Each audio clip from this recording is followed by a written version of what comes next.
Hello student, आप सभी का स्वागत है अपने यूट्यूब चैनल मैथ स्टडी में। तो आज का हमारा टॉपिक होगा radial velocity and transverse velocity. ठीक है, जिसको हिंदी में हम बोलते हैं अरीय वेग एवं अनुप्रस्थ वेग। तो इसको डिटेल में हम जानेंगे कि ये आर डॉट, जैसे मैंने इससे जस्ट पहले वाली क्लास में क्या किया था, हमने कोणीय वेग एवं रैखिक वेग में संबंध फाइंड आउट किया था। तो वहाँ पर मैंने क्या किया था, आर डॉट और आर थीटा डॉट सीधा यूज़ किया था।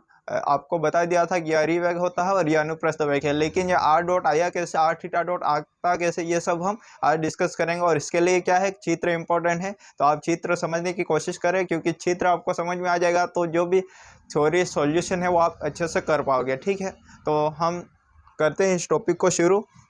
टॉपिक का नाम है हमारे पास radial velocity and transverse velocity.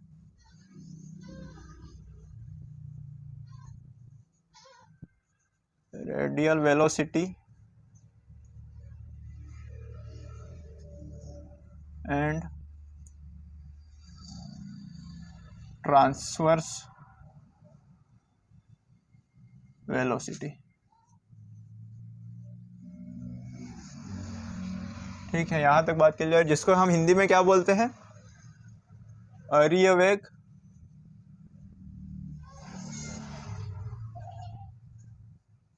एवं अनुप्रस्थ वेग।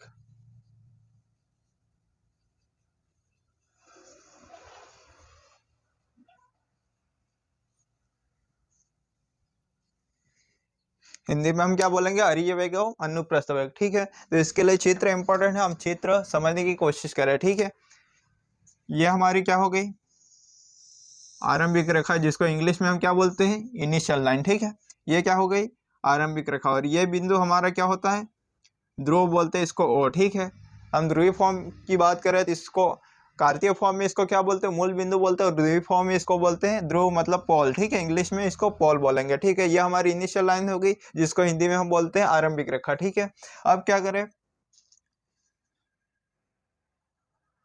यहाँ पर कोई कर्व है हमारे पास ये। ठीक है,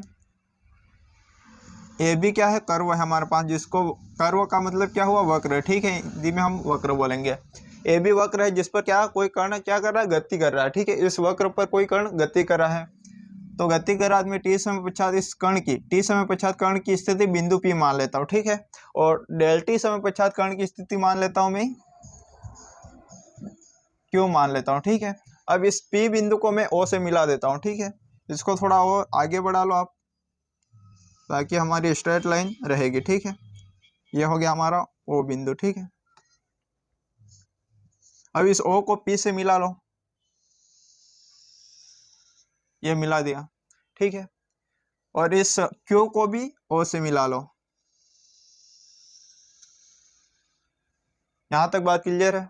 क्या किया हमने, सबसे पहले एक इनिशियल लाइन खींची, और यह हमारा ध्रुव हो गया। ए बी वक्र लिया, इस वक्र पर क्या कोई कर्ण गति कर रहा है, और टी समय पश्चात कर्ण की स्थिति हमने क्या मान ली, बिंदु पी मान ली। और डेल टी समय पश्चात कर्ण की स्थिति क्या मान ली, बिंदु क्यू मान ली। ठीक है, अब यहाँ पर जो एंगल बनेगा वो मैं मान लेता हूँ थीटा बन रहा है। ठीक है, अब ये थीटा बन रहा है, और ये दूरी मैंने मान ली, ये जो ओपी है वो मान ली मैंने आर। ठीक है, ये ध्रुवांतर रेखा ही तो है, मैंने बोला था आपको इससे पहले जो कोणीय वेग और रैखिक वेग में संबंध फाइंड आउट किया था तब बताया था। ये क्या हमारे पास ध्रुवांतर रेखा। ठीक है, और इसको मैं थोड़ा और आगे बढ़ाऊंगा। ठीक है, इसको मैंने क्या किया, थोड़ा और आगे बढ़ा दिया। ठीक है, और थोड़ा और बढ़ा लो यहाँ तक। ठीक है, अब देखो ये थीटा है, ये आर है, तो इस पी बिंदु के निर्देशांक क्या हो जाएंगे हमारे पास, आर कोमा थीटा हो जाएंगे। यदि ये थीटा है तो ये क्या, डेल टी समय लिया हमने। डेल टी समय में कर्ण की स्थिति क्या है, बिंदु क्यू है, और डेल क्या है, काफी छोटा मान होता है, काफी छोटे मान को डेल रिप्रेजेंट करता है। तो ये एंगल कितना बना, एंगल में जो विस्थापन होगा डेल थीटा होगा। ठीक है, अब ये दूरी ओ से क्यू, ये आर है, तो ये कितने हो जाएगी, इसमें कुछ ना कुछ तो परिवर्तन होगा। अब डेल टी समय काफी छोटा समय है, और डेल थीटा भी काफी छोटा कोण है। तो यहाँ पर देखो, यहाँ पर दूरी में भी थोड़ा सा ही परिवर्तन होगा। यहाँ पर मैंने समझाने के लिए ज्यादा गैप लिया, लेकिन ये इतना गैप होता नहीं है। ठीक है, तो यहाँ इसकी दूरी में क्या परिवर्तन, ये दूरी हो जाएगी हमारी आर प्लस डेल आर। ठीक है, अब ये डेल थीटा है, ये आर प्लस डेल आर है, तो यहाँ पर इस बिंदु क्यू के निर्देशांक क्या हो जाएंगे हमारे पास, वो देखो, इस बिंदु क्यू के निर्देशांक हो जाएंगे हमारे पास R del R, R plus del R, theta plus del theta. यहाँ तक बात क्लियर है आप सभी को। कोई भी डाउट होता है तो आप कमेंट सेक्शन में कमेंट कीजिए, मैं इस डाउट को नेक्स्ट क्लास में क्लियर कर लूँगा, ठीक है। तो यहाँ तक क्लियर है। क्यू बिंदु के निर्देशांक हमारे पास आ गए R plus del R theta plus del theta, ठीक है। और पी के आगे हमारे पास आर कोमा थीटा। यहाँ तक बात क्लियर। अब क्या करें हम, देखो इस ध्रुवांतर रेखा को मैंने आगे बढ़ाया, ठीक है। तो यहाँ पर मैं ये जो इस दिशा में जो वेग होगा वो क्या होगा, हमारा अरीय वेग होगा, ठीक है। तो अरीय वेग क्या होगा, अरीय वेग किसे कहते हैं, आपको कोई पूछे तो आपको क्या बताना है, ध्रुवांतर रेखा के अनुदिश जो भी वेग होता है उसे क्या बोलते हैं, हम अरीय वेग बोलते हैं, ठीक है। और अरीय दिशा पूछे तो भी क्या होगा, जिस कर्ण में क्या बोलोगे, अरीय दिशा पूछे, ध्रुवांतर रेखा के अनुदिश जो दिशा होती है उसे अरीय दिशा बोल सकते हो आप, वो भी बोल सकते हो। और इस ऐसे भी बोल सकते हो, इस कर्ण, ये वाला जो कर्ण है वो किस दिशा में आगे बढ़ा है, इसी दिशा में तो आगे बढ़ा है। तो आप बोल सकते हो जिस दिशा में कर्ण आगे बढ़ रहा है उस दिशा को क्या बोलते हैं, अरीय वेग बोलते हैं, ठीक है। अरीय वेग यहाँ तक क्लियर है। क्या बोलेंगे, लिखवाने की जरूरत नहीं, आप लिख लेना, ठीक है। मैं बोल रहा हूँ कि अरीय दिशा क्या होती है। सबसे पहले अरीय दिशा क्या होती है, तो अरीय दिशा क्या होती है, तो जिस दिशा में कण आगे बढ़ रहा है उसे अरीय दिशा कहते हैं। और अरीय वेग की बात हुई तो अरीय वेग क्या होगा हमारा, ये ध्रुवांतर रेखा है, ध्रुवांतर रेखा के अनुदिश जो भी वेग होगा वो क्या होगा, हमारा अरीय वेग होगा, ठीक है। और हम इसे यू से रिप्रेजेंट करेंगे, ठीक है। तो इस दिशा में हमारा वेग कौन सा होगा, अरीय वेग होगा, ठीक है। अरीय वेग जिसको रेडियल वेलोसिटी बोलेंगे इंग्लिश में। तो अरीय वेग कौन सा हो गया, ध्रुवांतर रेखा के अनुदिश जो भी वेग होता है उसे क्या बोलेंगे, हम अरीय वेग बोलेंगे, ठीक है। अब बात हो गई अरीय वेग की, तो बात हो गई, अब क्या निकालेंगे, अब किसकी बात करते हैं, अनुप्रस्थ वेग की, ठीक है। तो अनुप्रस्थ वेग क्या होता है, इस ओपी के लंबवत, यहाँ पर है बिंदु पी, इसके लंबवत जो भी वेग होगा वो क्या होगा, हमारा अनुप्रस्थ वेग होगा, ठीक है। इसको मैं किससे रिप्रेजेंट करता हूँ, वी से, ठीक है। तो यहां पर हमारा कौन सा वेग होगा, अनुप्रस्थ वेग, अनुप्रस्थ वेग, या इधर लिखो अनुप्रस्थ वेग, जिसको इंग्लिश में बोलते हैं हम ट्रांसवर्स वेलोसिटी। बात क्लियर है। देखो अरीय वेग किसे कहेंगे, मैंने बता दिया आपको, ध्रुवांतर रेखा के अनुदिश जो भी वेग होगा उसे अरीय वेग बोलेंगे, और ध्रुवांतर रेखा के लंबवत जो वेग होगा उसे अनुप्रस्थ वेग बोलेंगे, ठीक है। और अनुप्रस्थ दिशा पूछे तो आप क्या बोल सकते हो, कर्ण के लंबवत जो दिशा होती है उसे क्या बोलेंगे, हम अनुप्रस्थ दिशा बोलेंगे, ठीक है। तो यहाँ तक अरीय वेग क्या होता है और अनुप्रस्थ वेग क्या है, इसी में कोई डाउट नहीं होना चाहिए आपको, ठीक है। मैंने बता दिया, एक बार फिर से लास्ट बार बोल देता हूँ कि अरीय वेग क्या होता है, अरीय वेग ध्रुवांतर रेखा के अनुदिश जो वेग होता है उसे अरीय वेग कहेंगे, और ध्रुवांतर रेखा के लंबवत जो वेग होगा उसे अनुप्रस्थ वेग कहेंगे, ठीक है। यहाँ तक बात क्लियर है। और इसका जो थ्योरी में जो लिखना है वो आप लिखना चाहो तो लिख सकते हो, ठीक है। क्या लिखना है, ए बी वक्र है जिस पर कोई कण गतिमान है, टी समय पश्चात कण की स्थिति बिंदु पी है जिसके निर्देशांक आर कोमा थीटा है, तथा डेल टी समय पश्चात कण की स्थिति बिंदु क्यू है जिसके निर्देशांक R plus del R theta plus del theta है। यहाँ तक आपको थ्योरी में लिखना। और क्या करता हूँ मैं, इस क्यू से इस ओपी, जो ओपी क्या है, ये ओपी जो है रेखा वो बढ़ रही है आगे, आगे हमने बढ़ाई है, तो इस बढ़ती हुई रेखा पर मैं क्यू बिंदु से लंब डालता हूँ, ठीक है। ये लंब डाला थी, थोड़ी टेढ़ी लाइन है लेकिन आप नोटबुक में सही से बनाना, ठीक है। तो ये 90 डिग्री हमारा होगा, लंब डाला मतलब 90 डिग्री, स्वाभाविक बात है। तो ये हमारा 90 डिग्री, ठीक है। तो ये क्यू एम क्या हमारा लंब है। अब देखो इसके आगे जो अभी मैंने बोला था थ्योरी में जो लिखना, उसके आगे आपको क्या लिखना है, बिंदु क्यू से ओपी के बढ़ती हुई रेखा पर लंब डाला, और इसके बाद क्या होगा, डेल टी समय में इस बिंदु पी पर जो विस्थापन होगा, इस बिंदु पी पर हमको निकालना, क्या निकालना है, एक तो अरीय वेग निकालना है, एक अनुप्रस्थ वेग निकालना, ठीक है। तो इसमें जो ओपी के अनुदिश जो विस्थापन होगा वो कितना होगा, हमारा पीएम होगा, और ओपी के लंबवत जो विस्थापन वो कितना है होगा, हमारे पास क्यूएम होगा, ठीक है। तो हमको क्या निकालना है, अरीय वेग मतलब इसमें विस्थापन चाहिए, हमको पीएम चाहिए, ये वाला विस्थापन हुआ हमारा पीएम, ठीक है। और इसका अनुप्रस्थ वेग निकालेंगे तब क्या लेंगे हम, क्यूएम, लंबवत विस्थापन क्या हुआ हमारा, क्यूएम हुआ। तो देखते हैं हम इसको निकालते हैं। अब सबसे पहले हम अरीय वेग निकालते हैं, ठीक है। चित्र में कोई भी डाउट हो तो आप कमेंट कीजिए, मैं अगली नेक्स्ट क्लास में इसको फिर से बता दूंगा, ठीक है। मैंने यहाँ आपको अच्छे से बताया, कुछ भी डाउट तो वैसे होना नहीं चाहिए, ठीक है। अब देखो हम क्या निकालने वाले हैं, सबसे पहले अरियोग निकालने वाले हैं।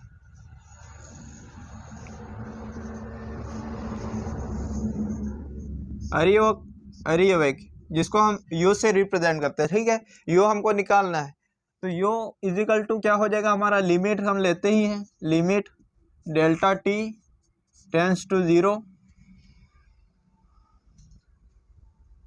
अब क्या होगा देखो, ओपी के अनुदिश विस्थापन, इस ओपी रेखा ये है हमारे पास ओपी, इसके अनुदिश जो विस्थापन हुआ कितना हो, इसके अनुदिश विस्थापन पीएम हुआ। तो यहाँ मैं लिखूंगा डेल टी समय में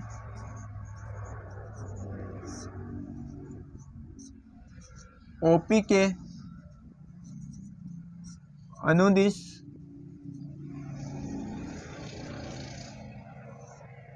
विस्थापन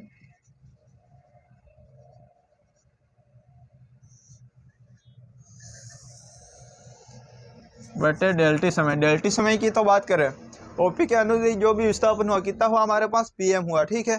तो यहाँ से हमारे पास ये आ जाएगा, यू इजिकल टू आ जाएगा limit delta T tends to 0, delta T समय में ओपी के अनुदिश विस्थापन हमारा पीएम है, ठीक है, पीएम अपॉन डेल्टी। यहाँ तक बात क्लियर है, इसको इक्वेशन फर्स्ट नाम दे दो, ठीक है। अब क्या करना हमको, इस पीएम को फाइंड आउट करना, पीएम निकालना है। तो आप देख रहे होंगे यहाँ से देखो, ये ओ क्यू एम क्या बन रहा है हमारे पास, समकोण त्रिभुज बन रहा है। समकोण त्रिभुज में क्या क्या होता है, ये हमारा कर्ण हो गया, ये आधार हो गया और ये लंब हो गया, ठीक है। तो हम पीएम की वैल्यू यहाँ से इस त्रिभुज से निकालेंगे, ठीक है। इससे पहले एक उसकी भी अनुप्रस्थ वेग की भी बात कर लेते हैं, ठीक है। यहाँ तक ये इक्वेशन फर्स्ट आ गई, क्या है हमारे पास, ये अरिवेग है, ठीक है। अब अनुप्रस्थ वेग की बात कर लेते हैं और फिर हम मान निकाल के रख लेंगे, ठीक है। अनुप्रस्थ वेग, अनुप्रस्थ वेग क्या है, हमने लिया v, ठीक है। v इजिकल टू क्या हो जाएगा हमारे पास, वो देखो limit delta T tends to 0। अब देखो इसकी बात करें अनुप्रस्थ वेग, इसमें लंबवत कितना विस्थापन है, लंबवत क्यू एम हुआ है हमारे पास। मैं सीधा लिख रहा हूँ, ठीक है। आपको ऐसा लिखना है, क्या लिखना है, डेल्टी समय में ओपी के अनुदिश विस्थापन यहाँ पर हुआ है। इसमें जब अनुप्रस्थ वेग की बात करेंगे क्या लिखना है, यहाँ पर डेल्टी समय में ओपी के लंबवत विस्थापन, ओपी के जो लंबवत विस्थापन हुआ वो लिखना, ठीक है। तो ओपी के लंबवत विस्थापन कितना हमारे पास, क्यू एम है। तो ओपी के लंबवत विस्थापन आ गया क्यू एम अपॉन डेल्टी समय, डेल्टी समय की बात कर रहे हैं हम, इसको इक्वेशन सेकेंड नाम दे दो। अब क्या करेंगे, हम कुछ नहीं करेंगे, ये पीएम की इसमें वैल्यू फाइंड आउट करके रख देंगे और क्यूएम की वैल्यू इसमें हम निकाल के रख देंगे, ठीक है। तो सबसे पहले त्रिभुज से हम बात करते हैं, यहाँ तक ये इक्वेशन फर्स्ट और सेकेंड आ गई। अब क्या करते हैं, त्रिभुज लेके हम सॉल्व करते हैं, ठीक है। त्रिभुज क्या हमारे पास, ओ क्यू एम, ठीक है। त्रिभुज ओ एम क्यू से सबसे पहले हम निकाल लेते पीएम की वैल्यू निकाल लेते। पीएम की वैल्यू निकालने के लिए हमको क्या चाहिए, ये हमारा क्या है, आधार है, और जस्ट इस कोण के सामने क्या होता है, लंब होता है। आधार है और ये लंब है, हमको क्या क्या चाहिए, इसमें आधार और कर्ण में रिलेशन क्या होता है हमारे पास, आधार और कर्ण में रिलेशन हमारा कोस थीटा में आता है, ठीक है, कोस थीटा में। लेकिन यहाँ पर एंगल हमारे पास क्या है, डेल थीटा है, तो हम क्या लेंगे, थीटा की जगह डेल थीटा आएगा, ठीक है। क्यों आएगा वो भी मैंने बता दिया, क्योंकि हमारे पास यहाँ एंगल हम कौन सा लेके चल रहे हैं, डेल थीटा, ठीक है।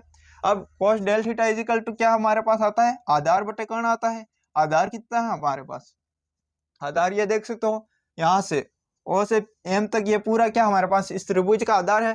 तो हो गया हमारे पास, आधार हो गया ओ एम अपॉन कर्ण कितना है, कर्ण देखो ओ क्यू है हमारे पास, कर्ण ओ क्यू कर्ण हो गया, ठीक है। अब इस ओ एम को मैं क्या लिख सकता हूँ, देखो ये ओ एम पूरी दूरी है हमारे पास, ठीक है। तो इस ओ एम को मैं ऐसा लिख सकता हूँ, O P plus P M लिख सकता हूँ, क्योंकि इन दोनों को जोड़ने पर हमें क्या प्राप्त होगा, ओ एम ही तो प्राप्त होगा। तो मैं इसके टुकड़े कर देता हूँ, क्या कर देता हूँ, O P plus P M. यहाँ तक बात क्लियर है, और ये हमारा नीचे ओ क्यू है।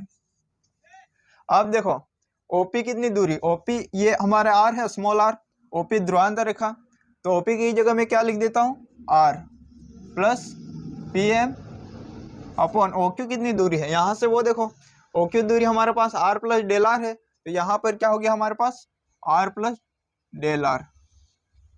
अब यहाँ से देखो cos del theta equal to क्या आ गया हमारे पास R plus P M upon R plus del R. यहाँ से इसका इधर गुणा कर लो तो R plus P M equal to क्या आ जाएगा हमारे पास R plus del R cos del theta. यहाँ तक बात क्लियर है। अब देखो यहाँ से हमको तो पी एम की वैल्यू चाहिए, यहाँ पर देखो इक्वेशन फर्स्ट में हमको किसकी वैल्यू चाहिए, पी एम की वैल्यू चाहिए, तो यहाँ से पी एम की वैल्यू निकाल लो। पी एम इजिकल टू क्या आ जाएगा R plus del R cos del theta, cos del theta है, ठीक है, ये माइनस आर। यहाँ तक बात क्लियर है। अब कॉस एक्स का विस्तार होता है, क्या विस्तार होता है वो देखो, कॉस एक्स के क्या होता है विस्तार होता है, तो विस्तार आपको पता होना चाहिए, मैं यहाँ पर आपको लिख देता हूँ, ठीक है। विस्तार क्या होगा कॉस एक्स का, वो कॉस एक्स का विस्तार होता है 1 minus x square upon 2 plus x की पावर 4 अपॉन फैक्टोरियन 4, इसको फैक्टोरियन बोलेंगे, ठीक है, माइनस एक्स की पावर 6 फैक्टोरियन 6, ऐसे चलता रहेगा, ठीक है। ये cos x का विस्तार होता है, तो ये आपको नोट कर लेना, ये एक विस्तार होता है cos x का, इसकी यहाँ पर ज़रूरत पड़ेगी, ठीक है। अब देखो cos x के अकॉर्डिंग में यहाँ पर इसका विस्तार करता हूँ, ठीक है। इसको इक्वेशन नाम दे दो, 3 नाम दे दो, ठीक है। cos डेल थीटा का विस्तार जो भी आएगा वो हम यहाँ सीधा पुट करेंगे, ठीक है। देखो cos डेल थीटा का विस्तार करना हमारे पास, तो यहाँ देखो cos x का ये विस्तार है हमारे पास, यहाँ x की जगह क्या है हमारे पास डेल थीटा है, ठीक है। तो यहाँ पर भी x वहाँ क्या आने वाला हमारे पास डेल थीटा आएगा, ठीक है। तो यहाँ 1 का 1 माइनस x की जगह डेल थीटा का स्क्वायर अपॉन फैक्टोरियन 2, ठीक है, प्लस डेल थीटा की पावर कितने हो गई 4 हो गई upon factorial 4 minus del theta की पावर 6 अपॉन फैक्टोरियल 6, ऐसे डेढ़ चलता रहेगा, ठीक है। अब देखो यहाँ क्या है, ये डेल थीटा क्या है काफ़ी छोटा मान है, ठीक है, और इसकी भी फिर घात होगी, इसका भी स्क्वायर होगा और फिर भाग लगेगा तो ये और भी छोटा होता जाएगा। ये क्या, ये पूरी वैल्यू यहाँ से ये पूरी वैल्यू क्या होती जाने वाली छोटी होते जाने वाली, इधर से बाहर जो भी वैल्यू आएगी क्या होने वाली छोटी होती जाएगी, तो इसको हम नेगलेक्ट करेंगे, ठीक है। नेगलेक्ट का मतलब इसको 0 के बराबर हम मान के इसको सॉल्व करेंगे। यदि ये सब 0 मान ले तो हमारे पास cos डेल थीटा की वैल्यू क्या आ जाएगी, cos डेल थीटा की वैल्यू क्या आ जाएगी, ये तो क्या मान लिया मैंने उच्च घाते, ये सभी को मैंने 0 के लगभग मान लिया, ठीक है। तो 0 मानने पर ये हमारे पास cos डेल थीटा क्या आएगा 1 आएगा, ठीक है, क्योंकि ये तो सारी वैल्यू क्या मान ली हमने नेगलेक्ट कर दी, 0 कर दी, ठीक है। तो ये cos del theta equal to 1 आया, ठीक है। अब cos डेल थीटा का मान यहाँ पर रख दो, समीकरण 3 में cos डेल थीटा का मान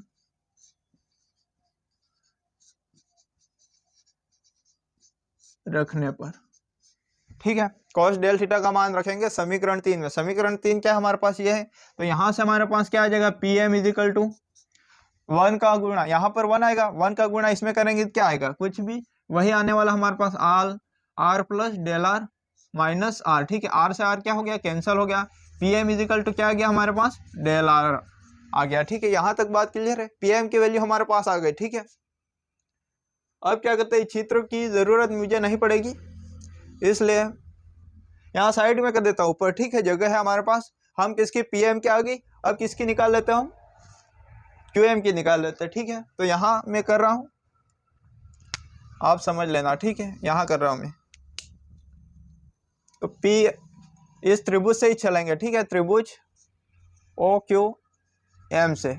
अब क्या लेंगे हमको क्या चाहिए क्यू एम चाहिए, तो लंब और कर्ण में रिलेशन क्या आता है साइन थीटा आता है, और यहाँ पर थीटा की जगह हमारे पास क्या है डेल थीटा है, यस एस है, ठीक है, थीटा नहीं sine del theta equal to क्या आता है लंब बटे कर्ण। लंब कितना हमारे पास ये देख सकते हो आप क्यू एम है। अपन कर्ण की बात करें तो कर्ण क्या हमारे पास ओ क्यू है। यहाँ से क्यू एम इजिकल टू क्या आ जाएगा हमारे पास, इस ओ क्यू का गुणा होगा, और ओ क्यू क्या है हमारे पास आर प्लस डेल आर है, सॉरी ये डेल आर है, ठीक है। और ये क्या हमारा साइन डेल थीटा। यहाँ तक बात क्लियर है, क्यू एम की वैल्यू आ गई, लेकिन हमको क्या चाहिए इसमें, साइन डेल थीटा का मान चाहिए। साइन डेल थीटा का विस्तार क्या होता है वो आपको मैं कहाँ बताऊंगा। देखो यहाँ फॉर्मूला में लिख रहा हूँ, ठीक है, जगह की थोड़ी कमी है इसलिए में आप समझने की कोशिश करना। साइन डेल थीटा का साइन एक्स का विस्तार होता है x minus x cube upon factorial 3 plus x 5 factorial 5 minus x की पावर 7 फैक्टोरियल 7, ऐसे डे चलता रहेगा, ठीक है।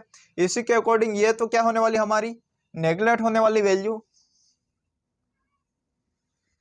यह साइन एक्स का विस्तार है, आप नोट कर लेना, ठीक है। यह 7 है, ठीक है, फैक्टोरियल 7, ठीक है, साइन एक्स का विस्तार। अब यहाँ पर जैसे देखो ये क्या किया था मैंने, विस्तार किया था इसका तो 1 आया था, बाकी सब जो उच्च गाते थी डेल थीटा वो क्या कर ली थी हमने, नेगलेक्ट कर ली थी। तो इसमें भी क्या होगी, नेगलेक्ट होगी। तो यहाँ पर एक्स की जगह यहाँ पर क्या है, डेल थीटा है, तो यहाँ पर क्या आ जाएगा हमारे पास, क्यू एम इजिकल टू क्या आ जाएगा, R plus del R del theta आ जाएगा। यहाँ से क्यू एम इजिकल टू क्या आ जाएगा हमारे पास, R del theta plus del R del theta. अब ये भी क्या है, डेल आर और डेल थीटा क्या है, गुणा होगा, काफ़ी छोटा मान है, तो ये भी हम क्या करेंगे, नेगलेक्ट करेंगे, ठीक है, नेगलेक्ट करेंगे। क्यू एम इजिकल टू क्या आ जाएगा फाइनल हमारे पास, आर डी डेल थीटा आ जाएगा, ठीक है। तो क्यू की वैल्यू हमारे पास क्या आ गई, क्यू एम की वैल्यू आ गई हमारे पास आर डेल थीटा, और पी एम की वैल्यू आ गई हमारे पास डेल आर, ठीक है। अब कुछ नहीं करना, ये वैल्यू सीधा इक्वेशन फर्स्ट और सेकंड में रखेंगे और हमारे पास क्या आ जाएगा, और ये वो अनुप्रस्थ वेग आ जाएगा, ठीक है। तो यहाँ तक आपको बात क्लियर है। ये डेल थीटा कैसा है वो मैं यहाँ पर एक्सप्लेन कर देता हूँ वापस। देखो यहाँ पर कर रहा हूँ, ठीक है, जगह की कमी इसलिए आप समझने की कोशिश करना, ठीक है। साइन डेल थीटा का विस्तार कर रहे हैं, साइन डेल थीटा का विस्तार क्या हो जाएगा, डेल थीटा इस फॉर्मूले के अकॉर्डिंग, ठीक है, डेल थीटा का cube upon factorial 3 plus del theta की पावर 5 अपॉन फैक्टोरियल 5, ऐसे डे चलता रहेगा, ठीक है। अब क्या होगा, ये सारी उच्च गाते हैं तो ये तो क्या होगी, नेगलेक्ट हो जाएगी, नेगलेक्ट मतलब शून्य के बराबर।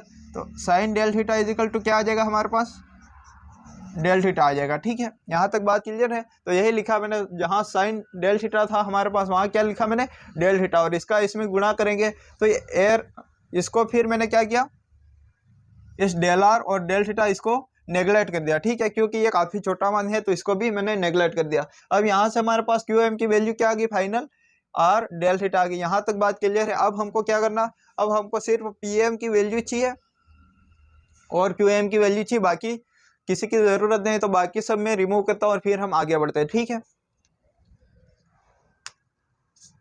अब देखो पी एम की वैल्यू हमारे पास क्या आई थी, पी एम की वैल्यू आई थी डेल आर आई थी, ठीक है। और यहाँ पर देखो इसका हमको निकालना है, तो यहाँ पर देखो क्यू एम की वैल्यू क्या आई थी, आर डेल थीटा आई थी। हम सबसे पहले क्या निकाल लेते हैं, अनुप्रस्थ वेग, और क्या निकालना हमको, अरीय वेग निकालना, ठीक है। तो अरीय वेग निकाल लेते हैं। हमारे पास क्या है अरीय वेग, U upon U is equal to limit del T tends to 0 P M upon del T, ठीक है। यू इज इक्वल टू क्या आ जाएगा, limit del T tends to 0, P M की वैल्यू क्या है हमारे पास, डेल आर आई, वहां मैंने ऊपर भी लिखा है, ठीक है। पी एम की वैल्यू हमारे पास आई थी डेल आर, ठीक है, तो ये मैंने डेल आर लिखा, डेल टी। अब आप सब जानते हो, क्या जानते हो, मैं हर क्लास में बताते आया हूँ, क्या बताता है, जब भी डेल पे लिमिट अप्लाई होती है तो ये किस में चेंज हो जाता है, डी में, ठीक है। तो यहाँ से हमारे पास लिमिट पुट करने के बाद u इज इक्वल टू आ जाएगा D R upon D T, ये क्या आ गया हमारा अरीय वेग आ गया, ठीक है। u इज इक्वल टू इसको मैं क्या लिख सकता हूँ, आर डॉट भी लिख सकता हूँ, ठीक है। ये दो फॉर्मूले हैं अरीय वेग के। दोनों का मतलब एक ही है। ये आर डॉट को हम क्या लिख सकते हैं, D R upon D T. ठीक है, तो ये हमारा क्या आ गया, अरीय वेग। ठीक है, अब क्या निकालना हमको, अनुप्रस्थ वेग। अनुप्रस्थ वेग के लिए क्या चाहिए हमको, क्यू एम की वैल्यू चाहिए। क्यू एम की वैल्यू क्या आई हमारे पास, आर डेल थीटा। यहाँ पर पुट कर लो, v is equal to limit del T tends to 0। Q M की वैल्यू है हमारे पास क्या है, R del theta upon del T. ठीक है, लिमिट पुट कर लो, क्या आ जाएगा हमारे पास, R D theta upon D T, और क्या लिख सकता हूँ मैं इसको, आर थीटा डॉट। ठीक है, तो ये क्या आ गया हमारा, ये क्या हो गया हमारा, अनुप्रस्थ वेग। ठीक है,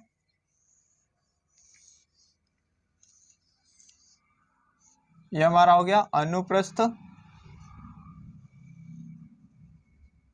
वेग। तो आज का हमारा टॉपिक क्या था, अरीय वेग एवं अनुप्रस्थ वेग के फॉर्मूले फाइंड आउट करना। तो जो हमने कर लिए, ये आ गया हमारा अनुप्रस्थ वेग और ये आ गया हमारा अरीय वेग। ठीक है, तो मैंने आपको अच्छे से एक्सप्लेन किया। यदि फिर भी आपका कोई डाउट रहता है तो आप कमेंट कीजिए, मैं इसको अगले क्लास में, जो भी अगली क्लास होगी इसमें डिस्कस कर लूँगा। ठीक है, और अगले जो भी लेक्चर होंगे, जो भी इससे जस्ट बाद वाली क्लास में हम क्या पढ़ने वाले हैं, जैसे यहाँ रेडियल वेलोसिटी पढ़ा था, यहाँ वहाँ क्या पढ़ने वाले हम, एसिलेरेशन मतलब त्वरण के बारे में, अरीय त्वरण एवं अनुप्रस्थ त्वरण के बारे में अगली क्लास में हम डिस्कस करेंगे। ठीक है, और इसके बाद फिर हम एग्जाम्पल पर चलेंगे। ठीक है, तो आज के लिए इतना ही, थैंक यू।